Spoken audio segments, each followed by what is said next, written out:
When I ruined Incogni, a viewer pointed out I needn't look any further than the advertisers of my favorite podcasts and YouTube channels for more scams.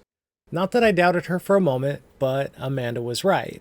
About half the content I consume is in the political space, and one sponsor in particular is pervasive in the stuff that I see and hear. I hear all about an app claiming to fight media bias. Is it just selling you a shinier, prettier version of the same problem? Ground News markets itself as your secret weapon against misinformation and echo chambers. But is it really helping you think critically, or just making you feel smarter while reinforcing what you already believe? Today, I ruined Ground News. Welcome back to Dad Ruins Everything, the channel where I debunk feel-good fads, exploitive tech, and overpriced snake oil, one scam at a time. Last time, I tackled TikTok and Instagram shops, but I've also ruined Uber, astrology, and CBD. Basically, if it sounds too good to be true, I can tell you why that is, usually after a few days of maddening research. This time, I'm diving into Ground News, an app that promises to show you bias in the news so you can become more informed. And to be fair, it tries. Unfortunately, it's like bringing a toothpick to a bazooka fight. Are you curious how it actually works? I was too, right up to the point where I found it actually doesn't work. Shocking. The elevator pitch is that Ground News is a Canadian-based news aggregation app launched in 2018. Their mission? To escape your filter bubble. If you haven't seen the ads, Ground News is a website and app that aggregates news articles and labels them based on your political bias.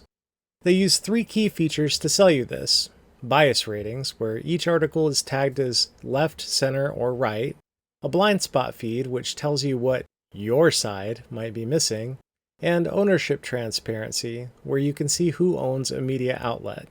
Sounds great, right? Balanced, transparent, empowering. Except what happens when the source rating system is just a prettier way of stereotyping?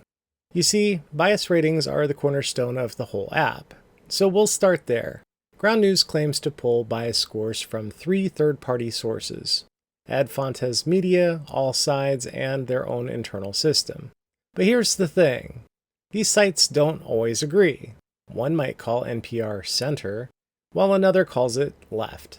The ratings are often based on tone and word choices, and not accuracy or depth. Those are large problems, but there's an even bigger one. Those ratings are for sources, and not for individual articles, so a deeply reported, balanced story from a left outlet gets tagged as biased. When you consider that contributors within a single news organization aren't identical robots, you can start to see the problem with assuming that they are. Imagine if we rated people the same way. Sorry, Becky, we've decided you're a left-leaning mom because you own a Prius. We feel like that's enough information to make that call. You can go now. See, that's just lazy. It's not analysis, it's astrology for news. Sure, it's easier to generalize on a news outlet's coverage based on historical reputation, but nothing says that that's actually accurate. Ground News frames itself as helping you to see all sides. But what does that actually mean? Say you look up a story on immigration. You'll get a headline from Fox on the right, a CNN piece in the center, and a Vox article on the left. And while 3 perspectives may sound good, they're still corporate media outlets summarizing the same AP Wire story with slightly different seasoning. Breaking out of the Matrix? This isn't. It's just choosing which brand of Matrix flavor you like best. This is largely due to the fact that Ground News is just an aggregator. This is the easiest solve, not the best. For example, the app could show you independent journalism and citizen reporting, but it doesn't elevate marginalized voices or deep investigative reporting. It just rotates the same old faces wearing different jerseys. If you want to know who's really benefiting, we should talk about incentives. Ground News makes its money through app subscriptions, where premium unlocks more data, affiliate marketing because they recommend neutral tools, and they may also license their service to other entities, like schools. Their audience? People who already think they're smarter than the algorithm. That means that the app has to constantly confirm that for them. Ironically, that becomes its own filter bubble, just dressed up in data visualization and charts.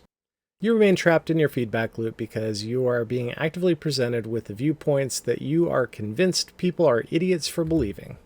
I've been designing things for a long time, so when I heard about ground news, I had my normal reaction, which was to think about how I'd make the product in question. When I started to think about the problems to solve, I realized the product was probably simpler and more disappointing than I'd originally thought. Why? Some of the challenges were sidestepped with cut corners. For example, ground news often labels outlets like the BBC or Routers as center, which feels good. We all want a middle ground, right? But the problem is not all topics have a moral middle. For example, climate change. There's overwhelming scientific consensus. Election denial. There's evidence, and then there's fantasy. You're not making the news, or its coverage, any easier to figure out when you give people false dichotomies. When ground news presents both sides equally, it risks committing the classic sin of false balance, treating a conspiracy theory like it's just the other side of the coin. You don't need to hear both sides of whether or not the Earth is flat. It's spherical. There aren't debatable points on if Terrence Howard is a genius. He's not. If there's one thing you need, it's to hear from people who know what they're talking about. So what, and who, is ground news actually for? Ground news isn't evil. It's not pushing QAnon, mining your data for ad revenue, or trying to radicalize you into crypto day trading.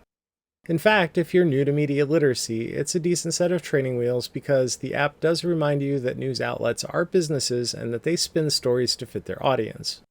Maybe this is another instance of marketing overselling the benefits of something that has value in order to make it sound more interesting, useful, and powerful. But here's what ground news doesn't do. It doesn't check for factual accuracy, it does not reward good reporting, and it doesn't teach you to think critically. It just gives you color-coded labels and says, "You're smarter now." Once you know who owns or publishes what, you can source your news there directly. You can do that for the news that aligns with your values. And if you want to see the other side, you can check out one of the opposing outlets. It's not that hard, and you certainly don't need to pay ground news to do that. However, if you want to pay an aggregator to do it for you, be my guest. Speaking of money, ground news will set you back between $12 and $110 a year. It's not surprising that the best sounding features from the ad copy you've heard are in the more expensive subscriber tiers. Still, it's not big money, but it's not nothing either. Clearly, they're aiming for the pain-free purchase threshold I mentioned in Dad Ruin's TikTok shops, and it must be working on someone. Here's the part that bothers me the most, and it's that none of the money actually supports the journalists and outlets producing the original reporting. In many ways, ground news is just an aggregator profiting off of the work of others without contributing back to the ecosystem. It's a special category of profiteering that hurts the long-term viability of news organizations.